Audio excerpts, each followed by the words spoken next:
Assalamualaikum warahmatullahi wabarakatuh. Saya Nurhayati dari Universitas Pamulang. Di sini saya akan menjelaskan tentang konsep dan klarifikasi biaya. Dalam suatu perusahaan, alangkah baiknya memahami konsep kualifikasi dan proses perencanaan, pengendalian, pembuatan keputusan merupakan nilai ekuivalen kas yang dikeluarkan oleh perusahaan mendapatkan barang atau jasa yang diharapkan guna untuk memberikan manfaat dan meningkatkan laba di masa akan datang. Biasanya tuh konsep-konsep itu memberikan langkah-langkah biaya yang diartikan variasi tergantung pada tujuan. Konsep biaya untuk perencanaan dan pengendalian itu pengertiannya salah satunya harga pokok, jumlah nilai aktiva. Tetapi apabila selama setahun berjalan aktiva tersebut dimanfaatkan untuk membantu memperoleh penghasilan, aktiva tersebut harus dikonfirmasi ke biaya expense. Contohnya uang yang dikeluarkan untuk membeli gedung, tanah, mesin, mobil, dan lain-lainnya. Kalau untuk biaya tuh yang diharap penghasilan yang perusahaan yang sumber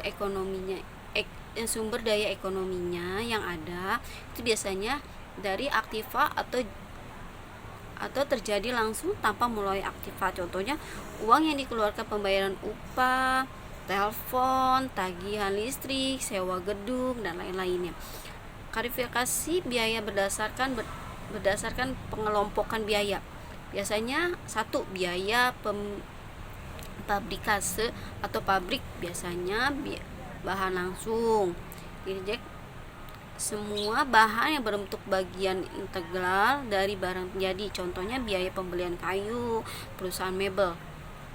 Kalau untuk tenaga kerja langsung, tenaga kerja yang dikerahkan untuk mengubah bahan langsung menjadi bahan jadi. Contohnya tuh pegawai membikin alat-alat mebel seperti meja, kursi, dan lainnya. Bahan tidak langsung, bahan yang dibutuhkan guna menyelesaikan suatu produk tetapi pemakaiannya sedemikian kecil, seperti biaya mengamplas, mengecat, beli paku, lem, dan sebagainya. Tenaga kerja tidak langsung, tenaga kerja yang dikerahkan secara tidak langsung mempengaruhi pembuatan barang jadi, seperti biaya untuk membayar pengawas atau mandor. Biasanya tuh contohnya untuk membayar untuk biaya telepon, biaya listrik, dan lain-lainnya. Kalau untuk biaya konversialnya sendiri itu biaya yang saat telah barang yang jadi telah siap untuk dijual. Contohnya biaya iklan, biaya pengiriman barang, kayak gitu contohnya. Kalau biaya administrasi, biaya yang dikeluarkan dalam mengatur dan mengendalikan organisasi. Contohnya biaya yang untuk manajer puncak atau gajian personalia. Berdasar tingkah laku biaya itu sendiri. Biaya variabel yang berubah-ubah sebanding dengan perubahan volume produksi atau penjualan. Contohnya biaya langsung, biaya tenaga kerja biaya kerja langsung. Biaya tetap di mana jumlah totalnya tetap walaupun jumlah diproduksi atau dijual berubah-ubah di luar kapasitas normal. Contohnya pembelian mesin. Biaya semi variabel, biaya di mana jumlah berubah-ubah dalam hubungan dengan perubahan kuantitas yang diproduksi tetapi perubahannya tidak profesional. Biasanya sih biaya tagihan telepon, biaya tagihan PLN, listrik, dan tagihan lainnya. Kalau biaya bertingkat atau step cost, biaya tetap dalam suatu rentang produksi. Contohnya biaya pembelian mesin, biaya kapasitas produksi, biaya tidak cukup maka dimesti 2 mesin tersebut.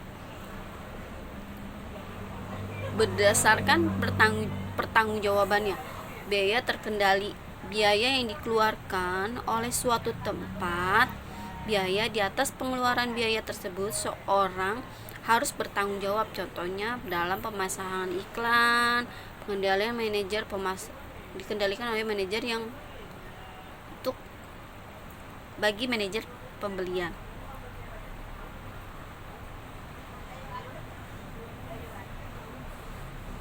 Kalau biaya tak terkendali, biaya yang tidak bisa dibebankan bertanggung jawab mengeluarkan pada seseorang atau manajer pimpinan pusat biaya. Contohnya biaya pemasangan merupakan biaya yang dikendalikan manajer pembelian. Berdasar pengembalian keputusan. A. Biaya relevan.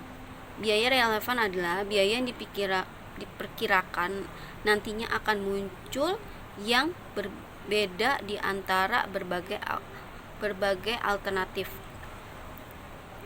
Biaya tidak relevan. Biaya yang tidak termasuk biaya relevan. Biaya kesempatan atau opportunity cost definisikan sebagai biaya yang hilang karena lebih memilih mengambil suatu tindakan daripada yang lain. Sekian pembahasan saya kali ini. Apabila hal yang kurang jelas atau yang ingin ditanyakan, saya mohon maaf. Assalamualaikum warahmatullahi wabarakatuh.